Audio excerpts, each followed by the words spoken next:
사사기 우리 말씀입니다. 사사기 20장 우리 말씀 29절부터 48절의 말씀입니다.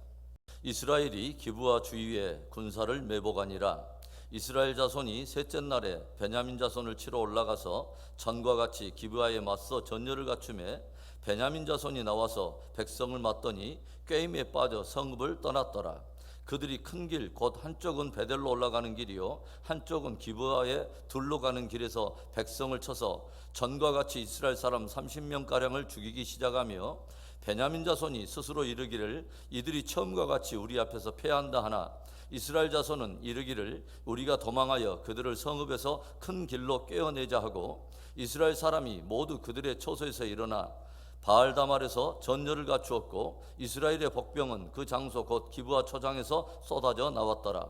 온 이스라엘 사람 중에서 택한 사람 10,000명이 기브아에 이르러 치매 싸움이 치열하나 베냐민 사람은 화가 자기에게 미친 줄을 알지 못하였더라. 여호와께서 이스라엘 앞에서 베냐민을 치시매 당일에 이스라엘 자손이 베냐민 사람 25,100명을 죽였으니 다 칼을 빼는 자였더라. 이에 베냐민 자손이 자기가 패한 것을 깨달았으니 이는 이스라엘 사람이 기브아에 매복한 군사를 믿고 잠깐 베냐민 사람 앞을 피하매 복병이 급히 나와 기브아로 돌격하고 나아가며 칼날로 온 성읍을 쳤음이더라. 처음에 이스라엘 사람과 복병 사이에 약속하기를 성읍에서 큰 연기가 치솟는 것으로 군호를 삼자 하고 이스라엘 사람은 싸우다가 물러가고 베냐민 사람은 이스라엘 사람 30명가량을 쳐 죽이기를 시작하며 이르기를 이들이 틀림없이 처음 싸움같이 우리에게 패한다 하다가 연기 구름이 기둥같이 성읍 가운데서 치솟을 때에 베냐민 사람이 뒤를 돌아보매 온 성읍에 연기가 하늘에 닿았고 이스라엘 사람은 돌아서는지라 베냐민 사람들이 화가 자기들에게 미친 것을 보고 심히 놀라 이스라엘 사람 앞에서 몸을 돌려 광야길로 향하였으나 군사가 급히 추격하며 각 성읍에서 나온 자를 그 가운데서 진멸하니라. 그들이 베냐민 사람을 에워싸고 기브아 앞 동쪽까지 추격하며 그 쉬는 곳에서 짓밟음에 베냐민 중에서 엎드러진 자가 18,000명이니 다 용사더라. 그들이 몸을 돌려 광야로 도망하였으나 림몬 바위에 이르는 큰 길에서 이스라엘이 또 5,000명을 이삭 줍듯 하고 또 급히 그 뒤를 따라 기돔에 이르러 또 2,000명을 죽였으니 이날에 베냐민 사람으로서 칼을 빼는 자가 엎드러진 것이 모두 25,000명이니 다 용사였더라. 베냐민 사람 600명이 돌이켜 광야로 도망하여 림몬 바위에 이르러 거기서 넉 달 동안을 지냈더라. 이스라엘 사람이 베냐민 자손에게로 돌아와서 온 성읍과 가축과 만나는 자를 다 칼날로 치고 닥치는 성읍은 모두 다 불살랐더라. 베냐민 지파의 땅 기브아에서 레위인의 첩이 윤관을 당하는 참으로 망령된 사건이 일어났음에도 불구하고 그 죄를 범한 자들을 처단할 수 있도록 그들을 인계하라고 하는 이스라엘 총회의 결정을 거부하고서 오히려 이스라엘 지파 연합군과의 전쟁을 선택한 베냐민 지파 그리고 그 오만한 베냐민 지파들을 치기 위해서 출정한 이스라엘 지파 연합군들 드디어 저들 가운데 거대한 전쟁이 시작되었습니다. 그런데 분명히 정당한 명분도 있고 베냐민 지파의 26,000명의 군사들의 숫자에 비해서 무려 40만 군사라고 하는 엄청난 수적 우위에도 불구하고 지파 연합군들은 베냐민 지파에 의해서 2차례나 패전을 경험하게 되죠. 이에 온 이스라엘 백성들은 모두가 베델에 올라가서 하나님 앞에 제단을 쌓으며 울며 금식하며 하나님의 긍휼을 구합니다. 우리는 오늘 지파 연합군들과 베냐민 지파의 전쟁을 통해서 몇 가지 중요한 교훈을 우리가 배우게 돼요. 어떤 교훈일까요? 첫째로는 전쟁의 주권이 하나님께 있음을 기억해야 한다고 하는 것입니다. 우리가 새기고 또 새겨야 될 우리가 범사에 여러 일을 당할 때마다 또 새겨야 될 귀한 교훈 모든 전쟁의 주권이 하나님께 있다고 하는 거예요. 이미 베냐민 지파에게 2번이나 패배를 당한 이스라엘 백성들이 모두가 다 베델에 올라가서 제단을 쌓으며 울며 회개하며 금식할 때 하나님께서 어떤 말씀을 들려주십니까?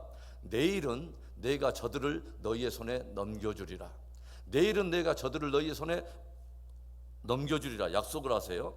정당한 명분과 군사력의 우위에도 불구하고 2번이나 패전을 당하면서 다소 낙심해 있는 이스라엘의 지파 연합군들에게 마침내 하나님은 승리를 약속하신 거예요. 내일은 내가 저들을 너희의 손에 넘겨주리라. 여러분, 하나님께 승패의 주권이 있고 하나님께는 넘겨주실 권세도 있고 다시 취하여 다시 세우기도 하는 권세도 있는 것입니다. 우리는 어제 새벽에 패배 안에 담겨있는 하나님의 기이한 섭리에 대해서 우리가 나눴어요. 정당한 명분도 있고 탁월한 군사력도 있는데 주님은 이스라엘 지파 연합군들에게 패배를 허락하시더라고 하는 거죠. 그 안에 담겨있는 하나님의 기이한 섭리가 뭐였습니까? 하나님은 오히려 패배를 통해서 지파 연합군들 안에 겸손을 가르치시고 하나님을 향한 간절함과 사모함과 진실함을 빚어내시더라고 하는 거예요. 그리고 그 패배를 통해서 저들로 하여금 베델로 나와 회개를 하도록 유도하시고 저들 안에 마침내 거룩을 빚으시더라고 하는 것이죠. 그리고 그 패배를 통해서 저들이 정당한 명분만 의지하고 수적인 군사력만 의지하여 승리를 확신하고 있는 잘못된 믿음이 아니라 오히려 하나님의 주권을 깊이 신뢰하도록 하는 참된 믿음을 빚어내시더라고 하는 거예요. 우리들이 패배를 통해서 정말 이런 은혜를 얻을 수 있다면, 정말 패배를 통해서라도 이런 은혜를 우리가 정말 얻게 된다면 그것은 결코 패배가 아닐 거예요. 그 패배로 인해서 이런 성숙한 인격이 빚어지고 정말 성숙한 믿음이 우리가 세워질 수만 있다면 그것은 또 하나의 은혜이요 축복이 될 거라고 하는 것입니다. 이스라엘 지파 연합군들에게 두 번의 패배를 허락하신 하나님께서는 이제 마침내 내일 내가 저들을 너희의 손에 넘겨주리라 승리를 약속하시고 선포하십니다. 주권자이신 하나님께서 그렇게 말씀하셨다면 이제 전쟁은 끝난 것입니다. 우리들이 끊임없이 우리 안에 새겨야 할 중요한 교훈은 전쟁의 주권이 하나님께 있다고 하는 거예요. 그리고 정말 우리가 이것을 신뢰한다면 그리스도인으로서 우리가 해야 될 무장이라고 하는 것은 다른 무장이 아닙니다. 그 주권자 되신 하나님을 굳게 의지하는 것이 우리 해야 될 무장이라고 하는 것이죠. 하나님의 주권을 깊이 의지하고 신뢰함으로 오늘도 담대히 믿음 전진하는 복된 저와 여러분 되기를 주의 이름으로 축원합니다. 오늘 지파 연합군들과 베냐민 지파와의 전쟁을 통해서 우리가 얻게 되는 교훈 무엇입니까? 둘째로는 죄와 함께 얻게 되는 승리에 속지 말라는 것입니다. 죄를 품고 있으면서도 승리가 주어질 때 그것으로 인해서 속지 말라는 거예요. 하나님께로부터 승리에 대한 약속을 받게 된 이스라엘 지파 연합군들이 베냐민과 싸우기 위해서 저들이 함께 약속했던 전략이 무엇입니까? 저들은 매복 전략, 그리고 유인 전략, 협공 전략을 펼치도록 서로 약속을 해요. 기브와 성읍 주위에 군사들을 매복시킨 후에 일부 군사들을 통해서 성읍 안에 있는 그 베냐민 군사들을 유인해서 끌어내고 저들이 성읍을 빠져나오게 되면 매복에 있던 군사들이 급히 성읍을 차지하고 거기에 불을 놓고서 이제는 함께 협공함으로써 베냐민 지파를 진멸할 전략을 세운 것입니다. 이미 수적인 열세에도 불구하고 두 번이나 승리를 얻은 베냐민 지파의 군사들은 성읍 앞에서 자기들을 유인하고 있는 지파 연합군의 군사들을 치기 위해서 마침내 성문을 열고 나가서 삽시간에 약 30명의 그 지파 연합군의 군사들을 도륙해 버렸어요. 그리고 더욱 승리의 도취에 빠진 저들은 도망하는 자들을 치기 위해서 마침내 성문을 열고 모든 군사들이 일사불란하게 나와가지고 저들을 추적하기 시작합니다. 저들은 지금 자신들이 지파 연합군들의 유인 전략에 빠지고 있다는 그 사실과 성읍 주변의 군사들이 매복해 있다고 하는 사실, 그리고 잠시 후면 저들이 협공으로 인해서 대반전이 일어나게 될 거라고 하는 그 사실을 전혀 생각하지 못하고 이번에도 역시 우리는 승리하게 될 거야 라고 확신하면서 추적하고 있었다고 하는 거죠. 더군다나 저들은 하나님께서 이미 자신들을 지파 연합군의 손에 넘겨주실 것을 결정하셨다고 하는 것을 감히 상상할 수도 없고 그것을 알지 못했습니다. 이미 두 번씩이나 승리를 얻은 저들은 자신의 실력을 과신하면서 이 전쟁의 배후에 누가 계시는가를 까마득히 잊고 있었다고 하는 거죠. 여러분, 이 전쟁의 근원이 어디에서 발단된 것입니까? 베냐민 지파 기브아 성읍에서 일어난 융관 사건에서부터 발단된 것입니다. 하나님 앞에서 참으로 망령된 죄였습니다. 그런데 베냐민 지파는 하나님 앞에 지극히 위험하고도 망령된 그 죄를 해결하려고 이스라엘 총회가 그 불량자들을 내놓을 것을 명령했음에도 불구하고 오히려 그 죄의 세력을 두둔하면서 이 전쟁이 마침내 시작되었다고 하는 거죠. 망령되고 위험한 그 죄를 두둔함으로써 그 죄와 연합하게 되고 이제는 그 죄의 편에서 오히려 하나님과 싸우고 있는 것이라고 하는 거죠. 그러나 저들은 그 두 번의 승리를 거두게 되면서 오히려 자만함과 거만함의 수위가 점점 높아졌습니다.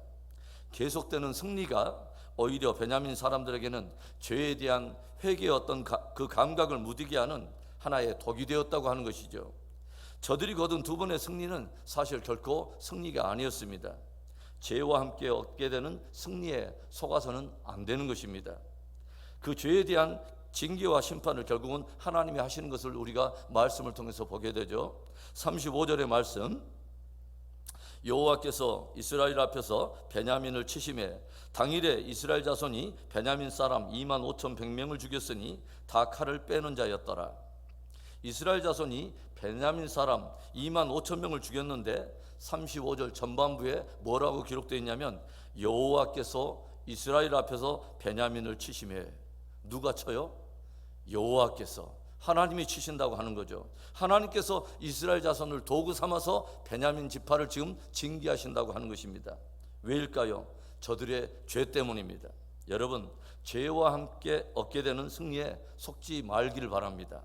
죄와 함께 얻게 되는 승리라면 그것은 오히려 독이 된다는 것이죠. 오늘 지파 연합군들과 베냐민 지파와의 전쟁을 통해서 우리가 얻게 되는 마지막 세 번째 교훈, 때늦은 후회를 하지 말고 죄에서 돌이키라는 것입니다. 이미 얻은 두 번의 승리로 인해서 더욱 교만해진 이 베냐민 지파, 저들은 성읍 앞에 나타나서 자기들을 유인하고 있는 이스라엘 군사들을 추적하여 30여 명을 도륙하고 이제는 아예 성문을 열고서 모든 군사들이 합사해서 저들을 추적하기 시작하죠. 그런데 무엇인가 뒤에서 낌새가 이상해서 뒤를 돌아보았더니 자신들이 문을 열고 빠져나온 자기들의 그 성읍에 불이 붙어가지고 불이 타올라 연기가 하늘로 올라가고 있는 것입니다. 무엇일까요?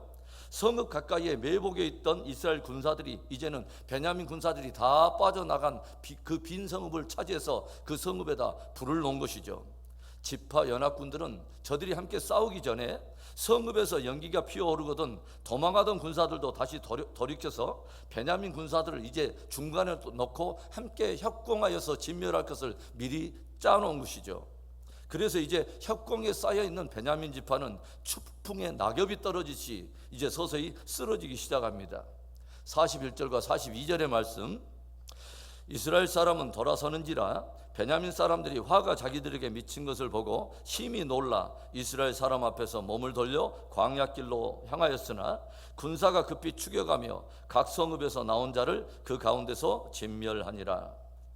도망하는 지파 연합군들을 추적하면서 큰 승리를 확신하고 있던 베냐민 지파 군사들은 뒤늦게 자신들이 협공에 휘말린 것을 깨닫기 시작하는데 이미 돌이키기에는 너무 때늦은 후였습니다. 이제 저들이 협공을 피해서 도망해 보지만 18,000명의 용사들이 죽고 또 도망하다가 림본바위 근처에서 5,000명이 죽고 기돔에 이르러서 또 2,000명이 죽고 겨우 600명만이 살아남아서 림본바위 근처에 몸을 숨기며 생명을 부지하게 되었어요. 죄에 대한 대가는 혹독했습니다. 지파의 중추라고 말할 수 있는 모든 용사들이 다 죽어나갔고 삶의 기반이 되는 자기들의 도시와 성읍들이 다 불타버렸고 가축들 역시 살육되었으며 이제는 지파 자체가 통째로 사라질 정도로 겨우 600명만이 살아남는 처참한 심판이 집행되었다고 하는 것이죠. 죄를 품고 있으면서도 괜찮을 거라고 생각하고 그런 생각은 굉장히 위험한 것입니다. 죄를 품고 있음에도 불구하고 표면적인 승리가 우리에게 주어질 때 그것은 승리가 아닌 것입니다. 오늘 베냐민 지파는 그 지경에 이르기 전에 심판을 면하고 징계를 모면할 수 있는 회개의 기회들이 있었어요. 그러나 저들은 그것을 거부했습니다. 오히려 죄를 두둔하면서 죄와 하나가 되었고 오히려 죄의 편에서 의와 싸우는 자들이 되었다고 하는 거죠. 여러분, 성경이 우리에게 무엇을 들려줍니까? 로마서 6장 23절에 죄의 삭은 사망이요 하나님의 은사는 그리스도 예수 우리 주 안에 있는 영생이니라. 죄는 반드시 사망을 가져오게 되어 있고 그 사망 이후에 심판과 연결이 되어 있습니다. 그러나 하나님의 은사는 그리스도 예수 안에 있는 영생인 것이죠. 기회가 있을 때 죄에서 돌이켜 사망과 심판을 면하고 그리스도 예수 안에서 하나님이 예비하신 영생을 취하는 복된 저와 여러분이 될 수 있기를 바랍니다. 여러분, 전쟁의 주권이 하나님께 있습니다. 혹여 죄와 함께 얻게 되는, 죄를 품고서 얻게 되는 승리를 경계하시고 속지 마시기 바랍니다. 때늦은 후회를 하지 않고 기회 있을 때에 자기의 두루마기를 빨며 죄에서 돌이킴으로 회복과 승리를 경험하게 되는 축복된 저와 여러분의 믿음이 되기를 다시 한번 주의 이름으로 축원합니다.